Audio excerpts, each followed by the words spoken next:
Hi guys and welcome back. Today we have a packed program. First I'm gonna show you how my portfolio is doing, what holdings I have and how much profit I'm making. Second, I wanna go to some news articles. Negative rates are starting to worry the European Central Bank. Something about Dutch Bank, the Federal Reserve with the repo market, and I'm gonna give you some stock advice. But first, let's have a look to my portfolio. It's around $1,000 at the moment, and it's paying me around 2 to 3 euros in dividend. Not every month yet. It's sadly every 3 months that I get it, but it's definitely growing. Overall, the portfolio has gained $160 without me having to put that in. At the moment, I'm down for today, but overall, I'm up around 19%. If we go into my listing, you can see KPN is the first one. It's a free stock I get. It's not my pick, but I will keep it. PostNL, it's the Dutch postal service. It's also a free stock I got. I'm not gonna sell it yet. It's pretty low at the moment, but they're paying an insane amount of dividend, 12%. Pfizer, well, we've talked about that before. Unilever, like in the last episodes, I've got 2 of them now. Royal Shell, I've got 7. Ahold Delhaize, I've got 3 on the moment. AT&T, my biggest, 9 shares. Coca-Cola, 1 share. iShares or US government bonds, and Disney. It is all in all a pretty balanced portfolio already, but I'm definitely want to balance it out more and add some more. But overall I'm doing pretty great. You saw 1,000. Here the government bonds, he doesn't count them because he can't find them, but they're still there. All in all, I'm pretty happy with how it's going, and I definitely want to see this number hit around 5 to 10,000 next year.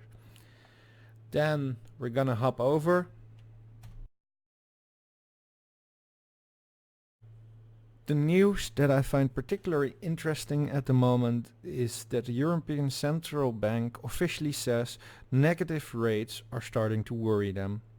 5 weeks since Mario Draghi retired from running the European Central Bank, finding an outright fan of his legacy of negative rates has become a lot harder.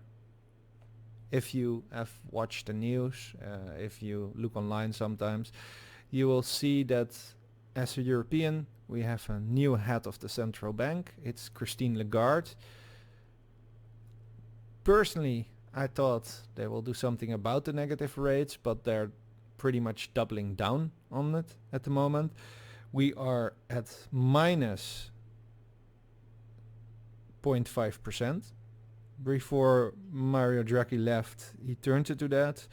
I can tell you in the Netherlands we are feeling it hard.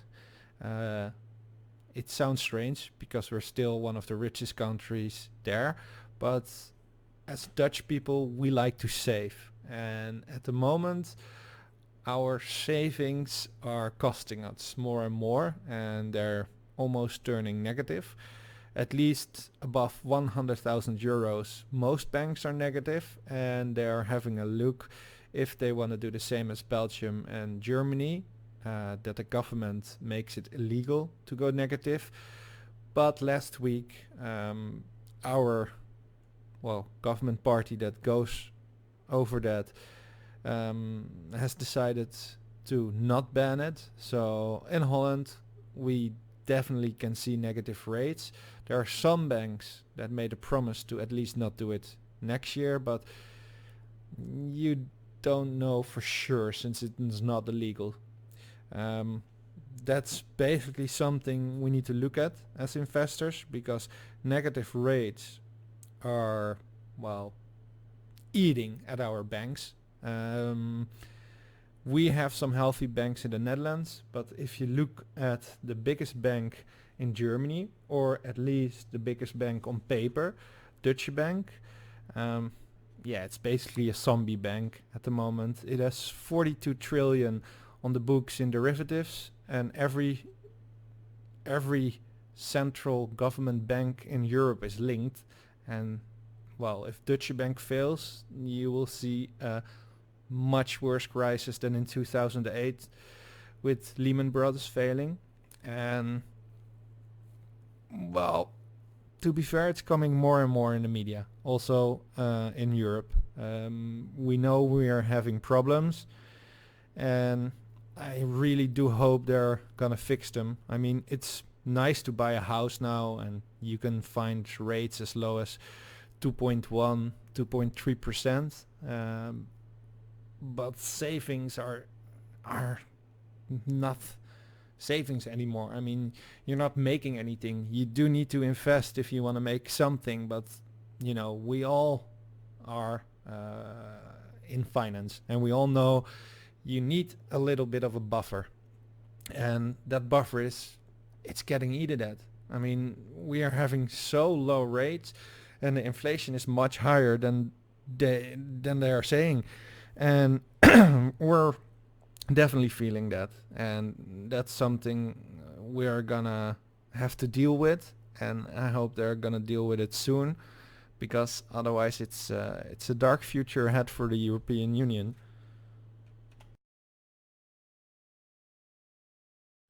If we then hop over to the Americans, the Federal Reserve,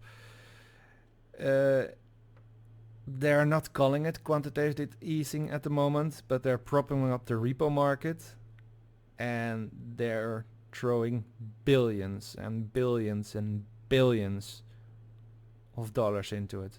In total, last month, they propped it up with $320 billion. I mean, that's even more than all the quantitative easing they did before. And they're saying it's short term, but let's find out if that's going to be the case. I mean, if they're going to keep doing this, then the stock market is going to get a boost out of it. I mean, the banks, they have around 1.4 trillion standing at the Fed, and if they're not going to lend it out to each other, and they're going to get, well, they're going to get interest from the Fed, and you can lend money from the Fed for, well, I don't know as low as it is at the moment, but for the banks it's practically zero. So they're gonna prop the market up even further, and well, with the election coming and Donald Trump, well, we can see the market booming, or if someone else becomes president, we can see it fall as well. It's something as investors we definitely need to have a look at, since it's our future, the future of our portfolio. And I'm having my eye on the Fed at the moment, since the European Union is doing everything to prop up the markets here with negative rates and quantitative easing.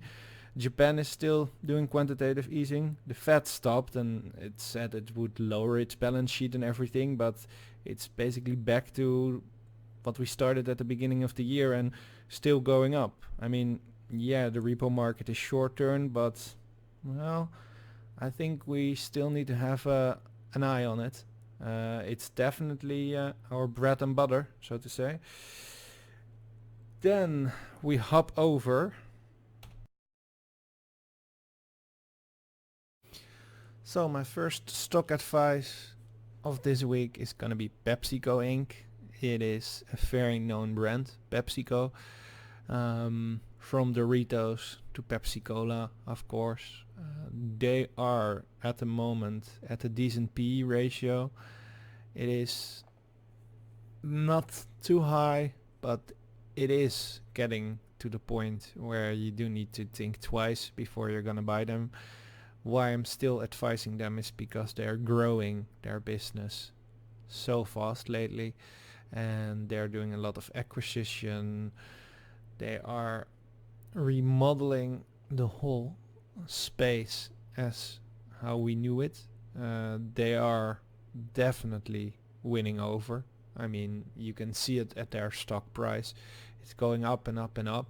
And if you look at the last 5 years, they had a dip, but they outperformed insanely. We see the market cap at 191.5 billion. They are at the moment at an EPS ratio of 8.13, and they have a very nice dividend amount. You see a dividend yield of 2.78% with a dividend of $3.82. It is not the highest I have, but it is a very secure dividend that I won't see them cut in the near future. They're still growing it each and every year. It's in the single digit, but a growth is a growth. And it's a company where you not only get dividends, but they're expanding, and expanding. Basically, it's a two-edged sword, because you can see it here. It can dip down insanely as well. But with everything that's going on, I think it's a pretty clear and nice bet on PepsiCo. Then we hop over to Nokia. This one is the lowest it has been in 5 years, and it's maybe a strange pick since the dividend is only 3.22%. It's not that big, and it's not like PepsiCo that they're growing and growing. They're becoming smaller and smaller. But with 5G coming up and, well, whole things about Huawei being banned and not being secure and everything, this one has a chance to pick the slack up. Nokia has been really big. I mean, when we were younger, at least me and everyone that's, well, 30 plus, you will know Nokia. I mean, we all had cell phones of Nokia, and they were basically what Apple is today, or Samsung. I see a bright future ahead for them. They are changing their business around to go fully 5G, and they have done it before. I mean, a lot of companies I can think of, if they needed to turn around, they would end up closing. I don't think Nokia will have that problem. At the moment, their PE ratio, it's really bad. It's minus 49%. But there's so much potential in this one. I won't say buy a ton of them, but buy a small portion of them.